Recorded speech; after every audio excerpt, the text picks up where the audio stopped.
Hi, my name is Kalea Sam, and I will be doing my lesson presentation on bingo today. So, first, our concepts are rhythm, specifically rhythm pattern. The definition of rhythm pattern is a grouping of long and short sounds and silences. The specific objectives for the students are the following. Students will be able to identify the long and short sounds of the rhythm pattern of the word bingo, both orally and visually. Students will be able to show understanding of the word bingo's rhythm pattern with clapping and singing.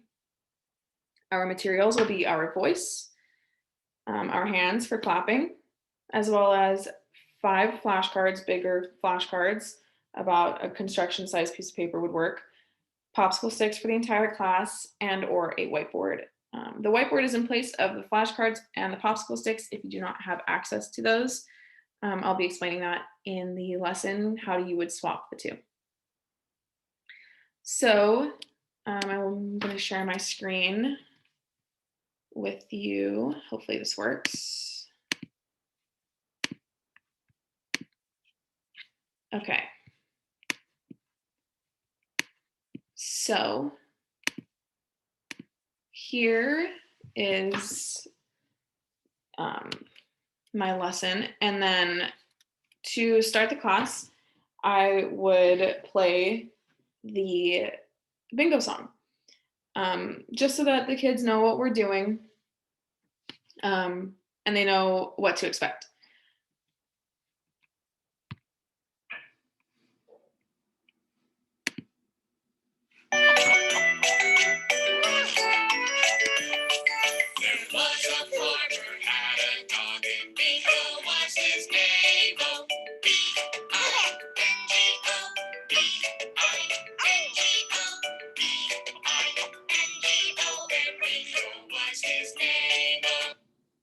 Okay.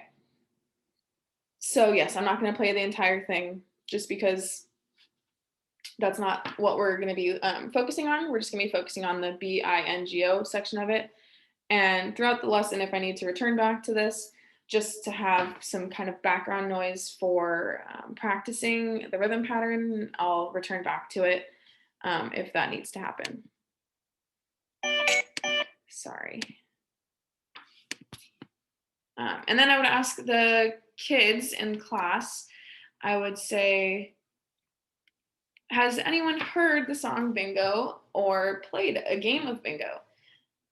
And I would wait to see if anyone would raise their hand, say, pick on a couple kids or students and hear what they have to say, if they've heard the song bingo before, when they had heard it, or where they had heard it, or if they'd played a game of bingo, where they had played it, and who they had played it with.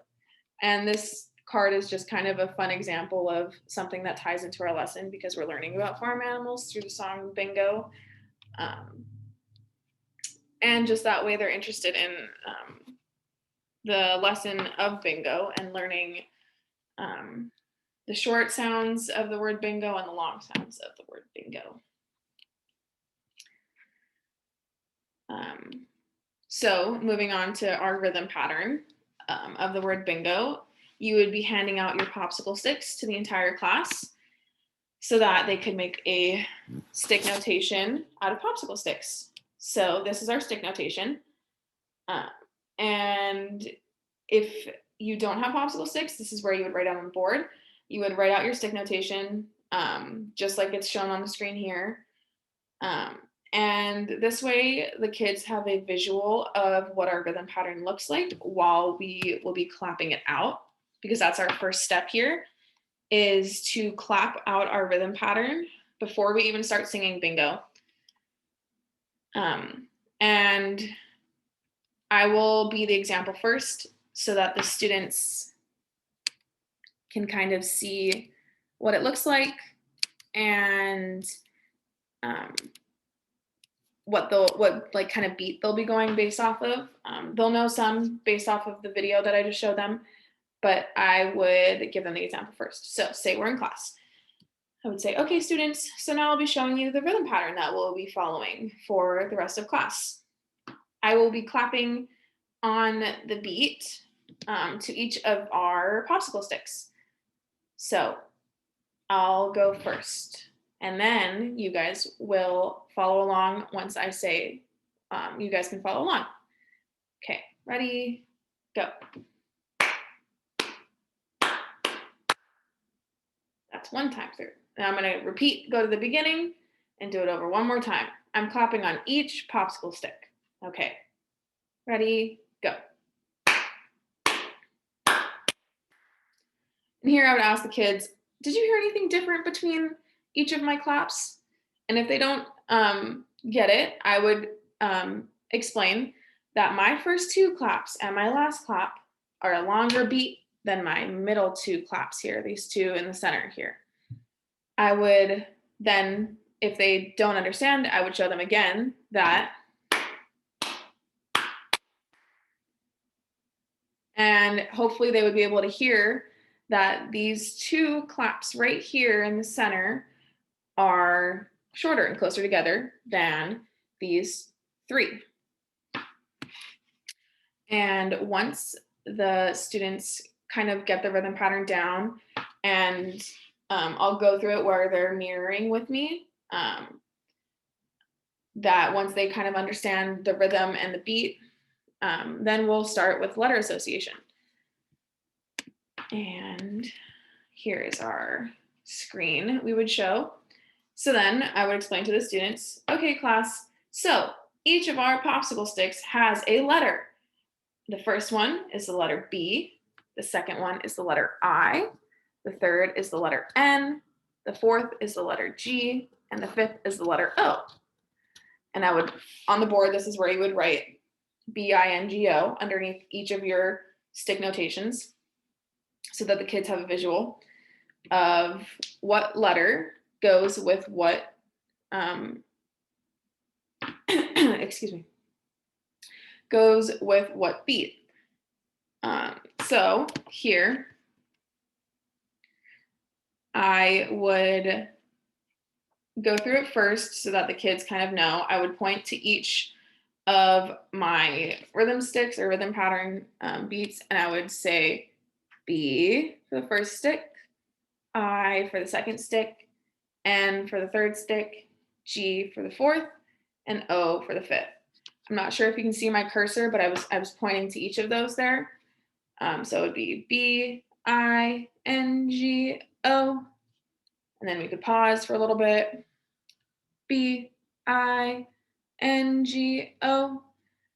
And then I would have the students, I would point to each stick and have the students say the corresponding letter. I would help them too. I would point to the first stick and I would say B, and they would also say B. I would point to the second stick, they would say I, they would also say I, and continue down the line. And obviously, I'll continue saying each of the letters that correspond to each stick, each popsicle stick, until I feel like they could do it on their own. So I would just start pointing to the sticks and see if they could do it. And obviously, I would stop if it's getting a little out of hand, and I would have to kind of explain to them, okay, only say the letter that I'm pointing to, or only say the letter to the stick that I'm pointing to if they're shouting out random letters. And hopefully by the end of a couple times through, they'll be able to say the corresponding letter to the corresponding popsicle stick. And of course, I wouldn't go backwards or anything. I would just go from B to O. So then once they get that, we would combine our clapping and our letter association. So I would kind of just do the same thing as I did with the letter association. I would tell them that we're going to do our beats with our hands, our claps, as well as saying the letter. So I would point to the first one, or I would go through the first one and I would say B. And then I would go to the second one, O. The third, N. The fourth, G. The third, O.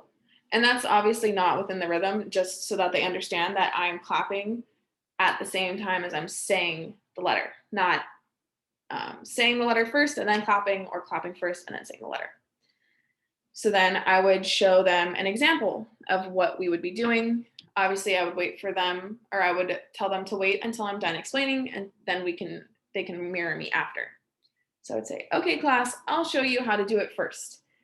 Ready, begin. B-I-N-G-O,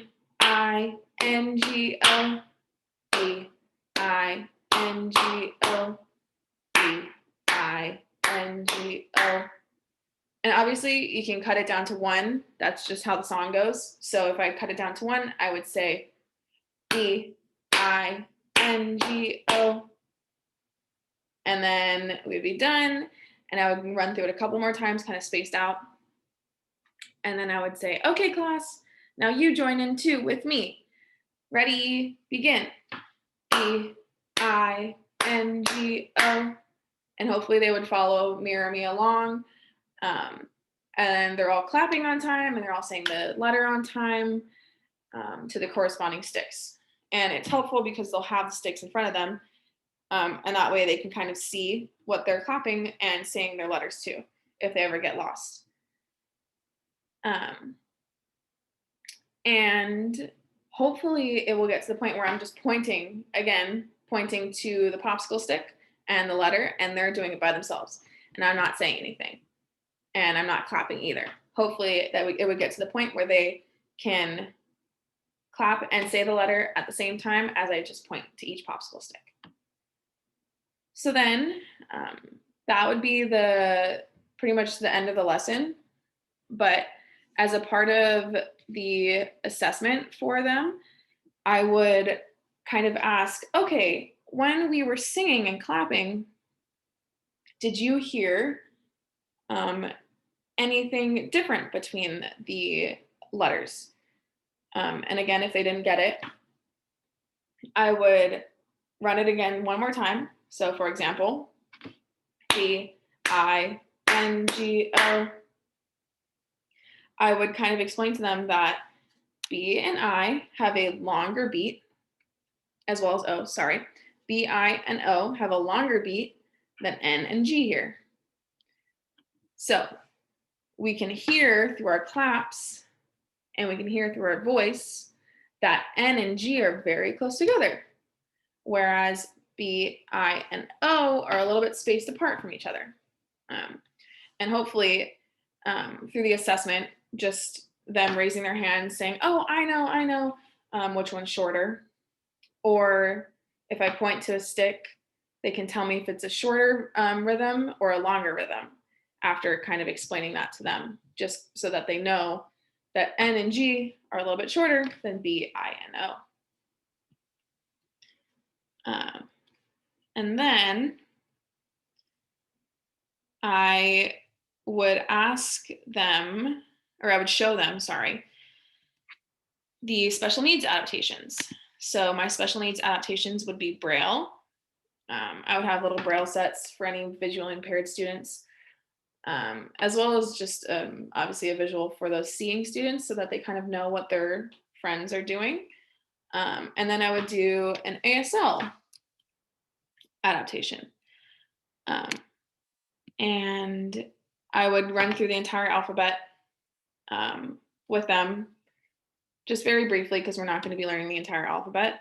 And then I would go a little bit slower on the actual bingo letters. And I'm not good at ASL. I am not fluent in ASL. I'm not good at all. So take it easy on me. I'm trying my best. If I do something wrong, someone please tell me.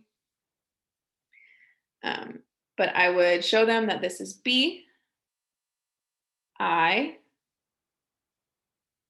N,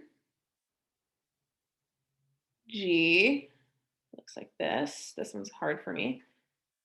Oh, and I would run through it a couple times just so they can see, and they can show their parents that they learned, or their guardians that they learned ASL.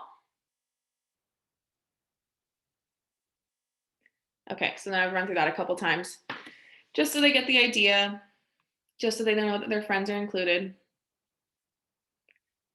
And to kind of test if they knew what letter was which, I would point to the letter under our popsicle sticks and see if they knew what corresponding letter goes to what stick.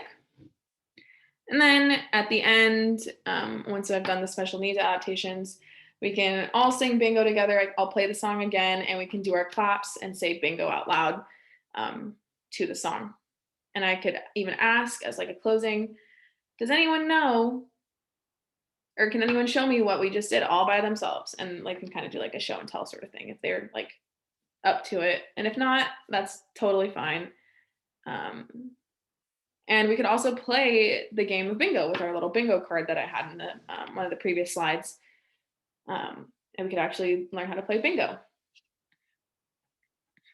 And then my other connections to other subjects would be science. And I have a short video of different farm animals that they may see on a farm. And this just connects to science. And I'm not going to show the entire clip, just a couple of animals so we get the idea. Hello, friends. Do you like animals? I love them. Today we're going to learn about farm animals. It got dark again. I'll use my flashlight to find them. I can see a silhouette over there. Which animal could that be? It's a cow. Cow. I love having cow milk for breakfast. Cow. I see another silhouette there. Let's see which animal is that. It's a horse. Horse. Horses are really fast. Horse. Let's see some other animals in this farm. It's a sheep. Sheep. This sheep is so soft. Sheep. Let's see what we can find around here. It's a hen. Hen. Hens lay eggs. Hen. Okay, so we get the idea. Hello, friend. And that way they just kind of know, like, if I played the entire bingo song, those are some animals you would see on a farm. And then to connect art, I would give them handouts of either like a whole farm like this one, a couple animals, or maybe just one animal. And they could color it. They could color it with crayons, markers, colored pencils, maybe even paint. And if we had enough time, I would even get maybe like grass, some hay, and even like little cotton balls so they could stick them on the sheep, make little hay bales and all that stuff, just to have fun with it. And that's, they know that this connects music, science, and art, and everything can be fun. Everything can be interesting when it comes to music. And that is the end of my lesson. I hope you guys enjoyed it. I hope it made sense. Sorry if I had some technical difficulties, but I enjoyed sharing my lesson plan with you, and I hope you enjoy watching it. Thank you so much.